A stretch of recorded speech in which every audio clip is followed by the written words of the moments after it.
Hello बच्चों। तो आज हम लोग जो है क्लास 10th केमिस्ट्री में एक टॉपिक कवर करेंगे। टॉपिक क्या है? टॉपिक है कि आप जो है किसी भी रासायनिक समीकरण को अधिक ज्ञानवर्धक कैसे बना सकते हैं। तो उसके लिए आपको सबसे पहले क्या ध्यान रखना है कि जो भी आप लोग का रासायनिक समीकरण लिखेंगे उस रासायनिक समीकरण में पाए जाने वाले जितने भी अभिकारक होंगे और बनने वाले जितने भी उत्पाद होंगे उनको उनकी अवस्था के साथ जब लिखते हैं तो आपका जो रासायनिक समीकरण है वो अधिक ज्ञानवर्धक बन जाता है। जैसे कि मैंने यहाँ पे एक एग्जांपल लिया है कि सोडियम धातु है। सोडियम धातु ये ठोस अवस्था में पाया जा रहा है, तो उसके लिए आप लोग का नोटेशन क्या बनाया गया है? S. S for solid. Solid का मतलब ठोस होता है, तो उसकी अवस्था को मैंने नीचे लिख दिया। तो ये इंफॉर्मेशन क्या दे रहा है? ये इंफॉर्मेशन ये दे रहा है कि सोडियम किस अवस्था में? ठोस अवस्था में है।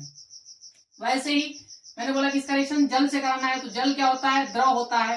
तो द्रव के लिए आप लोग का यहाँ पे स्मॉल एल लिखा जाता है ब्रैकेट के अंदर। इसका मतलब क्या होता है? लिक्विड। तो यहाँ पे एल लिख देंगे। तो ये जो है आप लोग का अभिकारक की तरफ बन गया। अब बात करते हैं दूसरी तरफ। दूसरी ओर क्या देखेंगे कि आप लोग का सोडियम हाइड्रोक्साइड बन रहा है। ये भी क्या है? लिक्विड है। तो यहाँ पे मैंने लिख दिया एल। और यहाँ पे देखिए हाइड्रोजन गैस बन रहा है। तो हाइड्रोजन जब गैस बनेगा, कोई भी गैस बनती है, तो उसके लिए नोटेशन क्या बनाया गया है? ये तीर बनाया गया है। या फिर आप गैस को ऐसे ना लिख, अगर नहीं लिख रहे हैं तो आप जो है ऐसे स्मॉल जी भी लिख सकते हैं। तो ये दोनों आपके पास ऑप्शन है कि आप या तो जी लिखिए या तो आप क्या कर लीजिए, ऐसे तीर बना दीजिए। तो ये इसकी अवस्था को बताएंगे कि ये किस अवस्था में है? गैसीय अवस्था में है। तो जी लिखिए या फिर आप ये एरो बनाइए। तो कुछ बुक में आप लोग का जी भी लिखा होता है और कुछ कुछ बुक में आप लोग का ये तीर भी बना रहा होता है। तो इस तरीके से आप ज्ञानवर्धक बना सकते हैं आप अपने समीकरण को।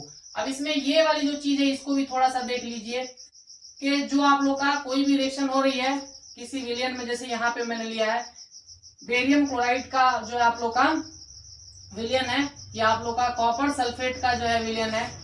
अब ये क्या है? इसके ये भी आप लोग का जो है द्रव ही है, लेकिन जो है ये किस तरह का द्रव है कि जब आप लोग का बेरियम क्लोराइड को जल के अंदर डाला जाता है तो यहाँ पे ये पूरा का पूरा जो आप लोग का मिक्सचर है वो एक लिक्विड के जैसा ही होगा, लिक्विड ही दिखेगा। लेकिन वहां पे लिक्विड ना लिख के, एल ना लिख के एक्वस लिखा जाता है। ये एक्वस का क्या मतलब है कि आप लोग का यहाँ पे जो भी कंपाउंड लिखा हुआ है उस कंपाउंड को किसके अंदर डाला गया है? किस लिक्विड के अंदर डाला गया है? पानी के अंदर डाला गया है।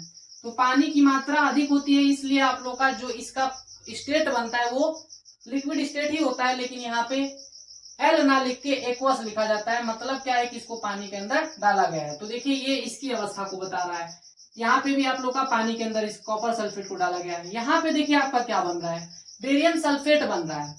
अब जब 2 विलियन को आपने मिलाया और देखा क्या कि आप लोग का उसमें एक सॉलिड भी बन रहा है, तो उसको अवक्षेप कहा जाता है। अवक्षेप के लिए नोटेशन आप लोग का एस लिखा जाएगा क्योंकि ये सॉलिड होता है।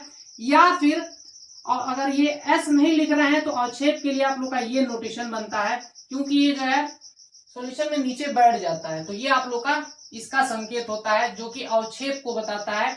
और इसको इंग्लिश में पीपीटी भी बोला जाता है।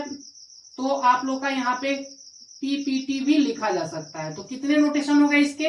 इसके 3 नोटेशन हो गए। देखिए ऐसा लिख सकते हैं, ये एरो की डायरेक्शन नीचे बना देंगे तो भी हो जाएगा, या पीपीटी लिख सकते हैं। अब यहाँ पे CuCl2 यहाँ पे एक्वस लिखा हुआ है, इसका मतलब क्या है? AQ लिखा हुआ मतलब क्या है कि इसको भी आप लोगों ने ये जल में घुला हुआ है, इसका ये मीनिंग है।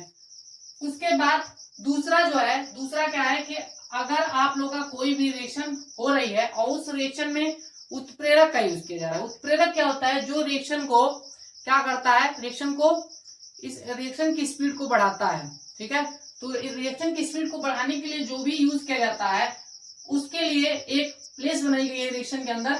जब रिएक्शन को लिखेंगे तो जो आप लोग ये तीर बनाते हैं, इस तीर के ऊपर उस उत्प्रेरक को लिखेंगे। ये रूल है इसका केमिस्ट्री का, ये इसकी लैंग्वेज है। तो इसमें जो है जैसे मान लीजिए कि ये रिएक्शन है जिसमें आप लोग का एल्कीन का जो है अपचयन कराया जाता है। तो अपचयन की क्रिया में क्या होता है कि एल्कीन में हाइड्रोजन का एडिशन होता है, मतलब हाइड्रोजन इसमें जुड़ता है। तो इसमें उत्प्रेरक क्या लिया जाता है? इसमें उत्प्रेरक आप लोग का प्लेटिनम लिया जाता है। तो उस प्लेटिनम को हम क्या बोलेंगे? जो कि इस रिएक्शन को क्या करता है? कराने का काम करता है। तो उसको कहाँ लिखेंगे, उसको जो है एरो के ऊपर लिखा जाता है। तो ये आप लोगों का जब उत्प्रेरक, जब भी आप लोगों को शब्द देखने को मिले और उस उत्प्रेरक का अगर आपको सूत्र पता हो तो उसको आप क्या करेंगे, तीर के ऊपर लिखेंगे। तो इससे भी आपको समीकरण से संबंधित ज्यादा ज्ञान आपको मिलेगा और जो इसको पढ़ेगा उसको भी जो है आपके समीकरण से ज्यादा नॉलेज मिल पाएगा कि इसमें कौन सी चीज किस अवस्था में पाई जा रही है। तो मुझे उम्मीद है कि आपको वीडियो अच्छा लगा होगा।